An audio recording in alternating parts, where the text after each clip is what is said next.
सुप्रभात प्यारे बच्चों, कल हमने पाठ 7 सुंदरलाल का अभ्यास सागर का कार्य प्रश्न संख्या 7 तक किया था। आज हम प्रश्न संख्या 8 से शुरू करेंगे।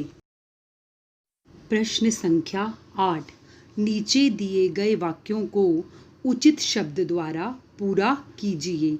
बच्चों, आपको नीचे कुछ वाक्य दिए गए हैं और आपने हेल्प बॉक्स में से उचित शब्द छांटकर इन वाक्यों को पूरा करना है। देखिए, कंचन अपनी कक्षा में डैश आई है, तो यहाँ पर क्या आएगा बच्चों? प्रथम आई है।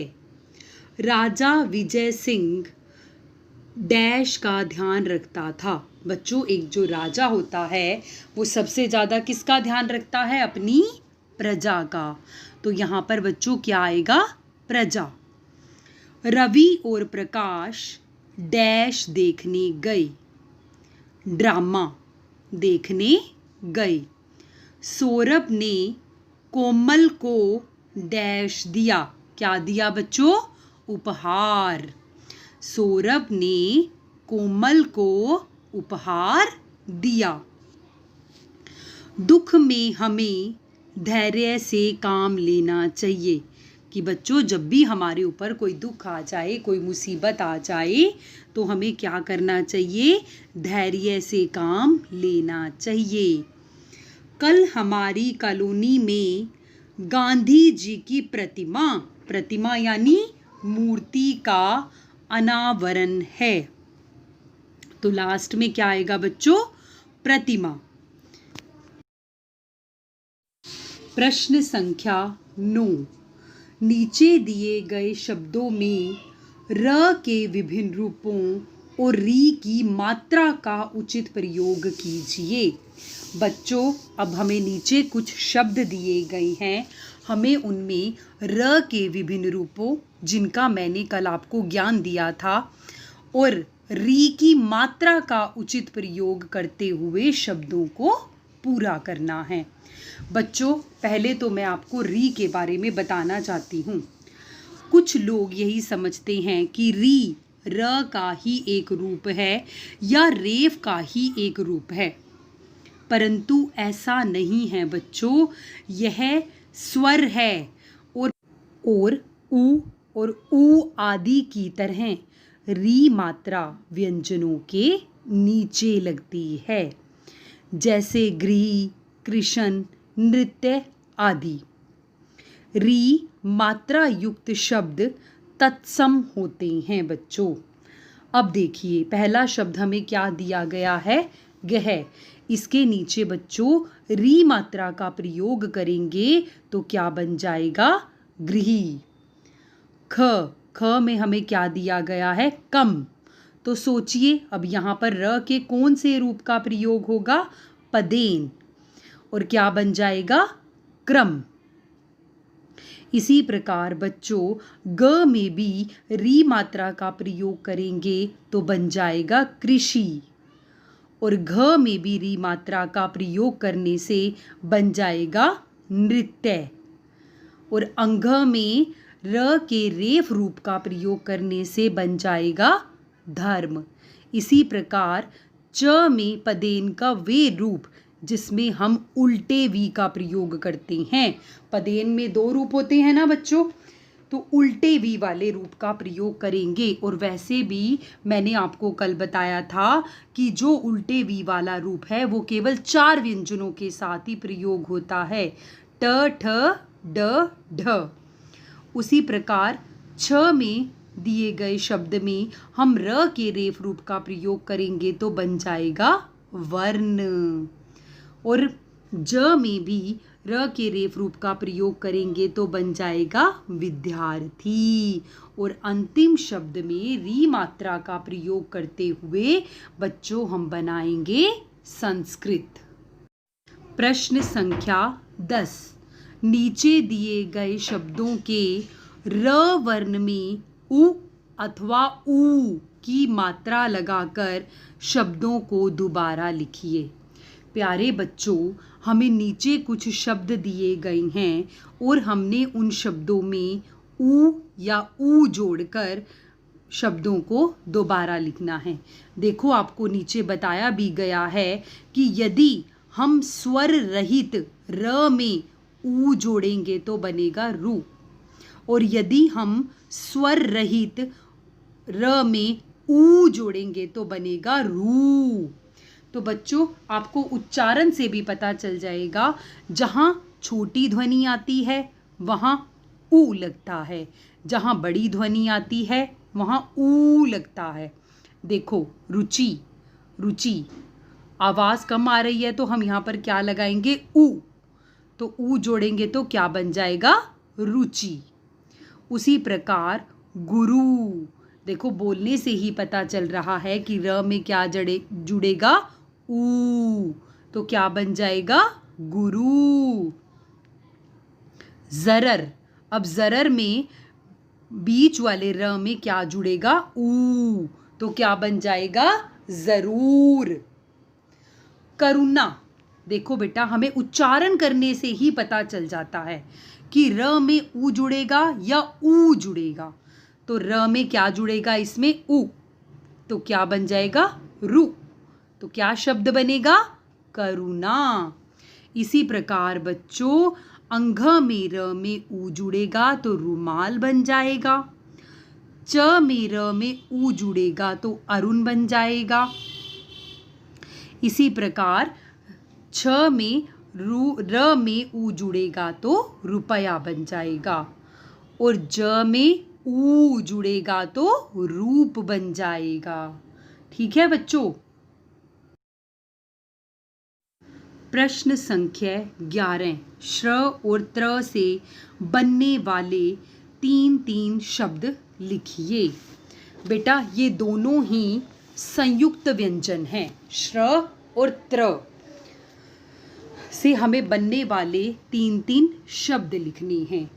श्र किस किस से मिलकर बनता है, श प्लस र, और त्र किस किस से मिलकर बनता है, ज प्लस ञ। तो हमने श्र और त्र से बनने वाले 3 शब्द लिखने हैं। जैसे बच्चों हम श्र से बना सकते हैं श्रद्धा, श्रवण, श्रुतलेख, और उसी प्रकार त्र से बना सकते हैं त्रिदेव, मित्र, पत्र। बच्चों आप अपनी इच्छा अनुसार श्र और त्र से 3 शब्द बनाएंगे। नीचे दिए गए शब्दों के सामने उनके समान अर्थ वाले 2 शब्द छांट कर लिखिए। बेटा समान अर्थ वाले शब्दों को हम पर्यायवाची शब्द भी कहते हैं। अब हमें नीचे कुछ शब्द दिए गए हैं, हमें उनके समान अर्थ वाले शब्द ढूंढकर लिखने हैं। जंगल, तो बच्चों जंगल को हम और क्या कहते हैं, वन, कानन। वैसे तो जंगल को हम और भी नामों से पुकारते हैं, लेकिन बच्चों हमें यहाँ हेल्प बॉक्स दिया गया है और हमें उसी में से छांट कर लिखना है, इसलिए बच्चों हम हेल्प बॉक्स के अकॉर्डिंग ही लिखेंगे। जंगल को हम और क्या कहते हैं बच्चों, वन, कानन, रात, निशा और रात्रि, रास्ता, पथ, मार्ग।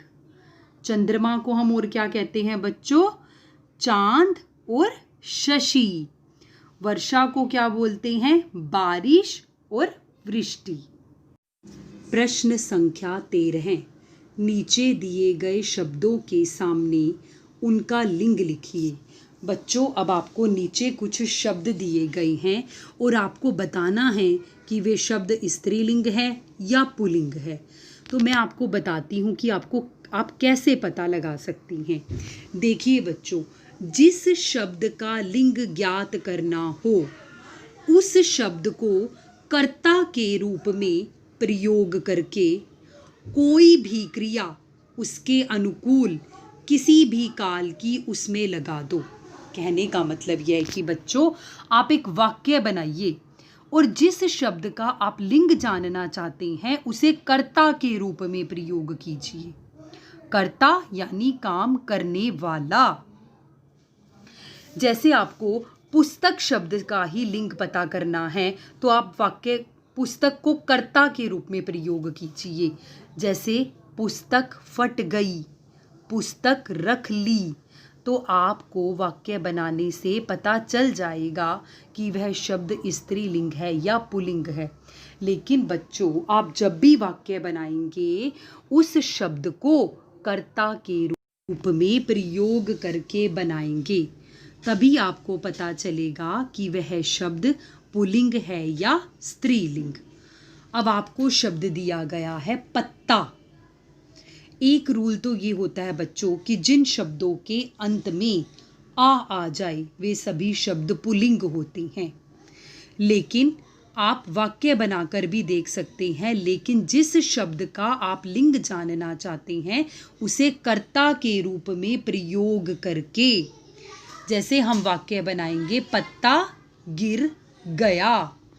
गिर गया, अब गया शब्द से ही हमें पता चल रहा है कि पत्ता शब्द क्या है, पुल्लिंग। हवा चल रही है हम किसके लिए यूज करते हैं बच्चों, स्त्रीलिंग के लिए। तो हवा शब्द क्या हुआ, स्त्रीलिंग। पर्वत, पर्वत ऊंचा है। तो आपको वाक्य बनाने से पता चल रहा है ना कि पर्वत शब्द क्या है, पुल्लिंग। वैसे भी बच्चों आपको एक बात बताती हूँ कि पर्वत, समय, ग्रह आदि से जुड़े हुए अधिकतर शब्द पुल्लिंग होते हैं, क्योंकि ये शब्द अपने आप में ही पुल्लिंग के रूप में ही प्रयोग किए जाते हैं। अंतिम शब्द है नदी। नदी बह रही है, नदी बह रही है। तो हमें रही है से क्या पता चला कि नदी शब्द स्त्रीलिंग है। बच्चों, एक और इम्पोर्टेंट बात कि नदियों और झीलों के नाम स्त्रीलिंग होते हैं। प्रश्न संख्या 14, नीचे दिए गए शब्दों के बहुवचन रूप लिखिए। अब बच्चों हमें नीचे कुछ शब्द दिए गए हैं और हमें उन शब्दों के बहुवचन रूप लिखने हैं। पहाड़ी, तो पहाड़ी का बहुवचन रूप क्या बनेगा, पहाड़ियाँ।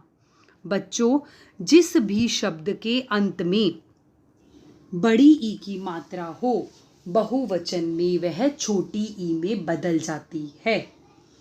ख, तारा, तारे। परीक्षा, परीक्षाएं। बच्चों, एक और इम्पोर्टेंट बात कि यदि बड़ी ई की मात्रा बीच वाले वर्ण पर हो तो वह नहीं बदलती। यदि शब्द के अंतिम वर्ण पर लगी हो तभी वह बहुवचन में छोटी ई में बदलती है। तो परीक्षा शब्द में मात्रा नहीं बदलेगी। परीक्षा, परीक्षाएं। पौधा, पौधे। यात्रा, यात्राएं। आँख, आँखें। बच्चों, आपका प्रश्न संख्या 15 है कि आपको वृक्षों की महत्ता पर 2 स्लोगन लिखने हैं। तो बच्चों, यह स्लोगन आप स्वयं लिखेंगे। तो आज हमारा पाठ 7 अभ्यास सागर का कार्य यहीं पर पूरा होता है। मुझे आशा है कि आप सभी को समझ में आ गया होगा।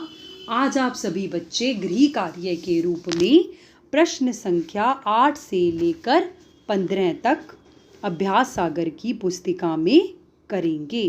धन्यवाद।